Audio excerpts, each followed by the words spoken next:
Oke, assalamualaikum warahmatullahi wabarakatuh. Nama saya Muhammad Eka Alfariji dengan NIM 10022330148 jurusan S1 Teknik Elektro, kelompok Ikhwan 7 akan menjelaskan mengenai fikih dakwah dan manajemen majelis untuk tugas pengganti dari misi 1. Fikih dakwah tersendiri ialah ilmu yang mempelajari hukum dan etika tata cara seorang dalam melakukan berdakwah.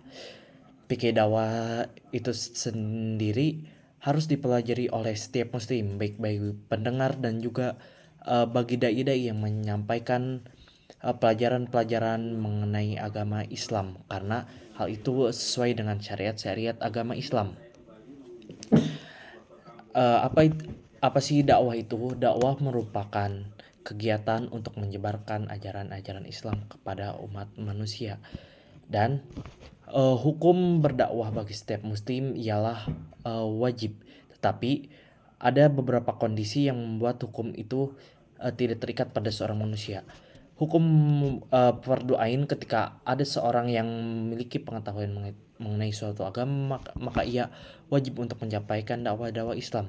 Dan apabila ada orang lain yang dapat menggantikannya seperti syekh dai ulama di tempat tersebut, maka ia dihukumi dengan fardu ain, fardu kifayah atau wajib tetapi digantikan oleh orang lain.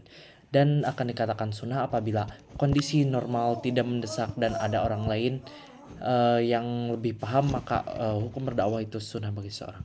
Kemudian untuk etika berdakwah sendiri, berdakwah harus dilakukan dengan sabar, lemah lembut, dan tidak pula memaksa terhadap seorang. Metode dakwah dapat dilakukan dengan hikmah atau bijaksana, berisi nasihat-nasihat yang baik dan berargumen dengan baik pula dalam berdebat. Kemudian adab dalam dakwah ialah menghargai pendapat orang lain apabila hal itu masih dalam ranahnya, menjaga persatuan dan berkata dengan baik pula. Kemudian yang selanjutnya tentang manajemen majelis. Manajemen majelis ialah merupakan aspek penting dalam mengelola suatu majelis atau perkumpulan, karena dengan adanya manajemen majelis ini akan membuat suatu majelis menjadi kondusif, aman, dan juga sesuai dengan apa yang diharapkan. Hal-hal yang mencakup dalam manajemen majelis ada beberapa hal. Yang pertama ialah struktur organigram, yaitu struktur yang membenahi organisasi dalam majelis tersebut. Di dalamnya ada sekretaris, ketua, anggota, bendahara, dan lain sebagainya. Kemudian ada perencanaan program. Perencanaan program ialah identifikasi kebutuhan dari program tersebut, susunan dari program tersebut, dan juga jadwal dari suatu program. Pelaksanaan kegiatan Kemudian selanjutnya pelaksanaan kegiatan koordinasi, yaitu koordinasi waktu, tempat, fasilitas, dan juga pengawasan. Nah, yang selanjutnya ada evaluasi dan monitoring, dilakukan oleh atasan kepada seluruh anggotanya, yaitu mengadakan laporan bagi setiap anggota atas pekerjaannya, memberikan penilaian dari ketua, dan memberikan feedback kegiatan bagi peserta yang mengikuti kegiatan tersebut. Kemudian keuangannya itu pengelolaan dana, pemasukan dana, anggaran, laporan keuangan dari laporan tersebut. Dan kemudian ada komunikasi dan publikasi. Dalam komunikasi publikasi mencakup antara lain media sosial atau newsletter kalau jika diperlukan, dan juga kerjasama dengan pihak lainnya.